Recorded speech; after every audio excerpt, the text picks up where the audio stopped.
بسم اللہ الرحمن الرحیم۔ نماز کے فرائض کا بیان چل رہا تھا۔ نماز کے پہلے فرض کو ہم بیان کر چکے۔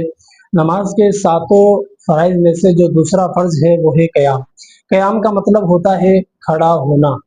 دیکھیں، امام جتنی دیر قرات کر رہا ہے ہمیں اتنی دیر کھڑا ہونا ضروری ہے۔ اگر ہم اکیلے بھی نماز پڑھ رہے ہیں تو اس وقت بھی کھڑا ہونا ضروری ہے، یعنی اسے قیام کہتے ہیں اور یہ فرض ہے۔ اگر کسی نے قیام نہیں کیا تو اس کی نماز نہیں ہوگی بلا شرعی عذر۔ ہاں، کسی کو عذر ہے، کوئی بوڑھا شخص ہے تو اس کے لیے یہ حکم ہے کہ جو سجدہ نہیں کر سکتا اس پر قیام معاف ہے، وہ بیٹھ کر نماز پڑھ سکتا ہے۔ البتہ بہتر یہ کہ آج کل تو لوگ کرسیوں پہ بھی نماز پڑھتے ہیں۔ بہتر طریقہ یہ ہے کہ بھائی نیچے زمین پر بیٹھ کر نماز پڑھی جائے۔ دیکھیں، قیام کا معاملہ ہے، یہ بہت نازک معاملہ ہے۔ اگر کسی میں اتنی ہمت ہے کہ وہ کچھ دیر کھڑا ہو سکتا ہے، ایک لگا کر کھڑا ہو سکتا ہے، تو اس کے لیے یہ حکم ہے کہ وہ قیام کرے۔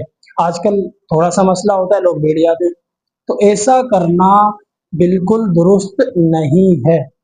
صلو علی الحبیب صلی اللہ تعالی علی محمد صلی اللہ علیہ وسلم۔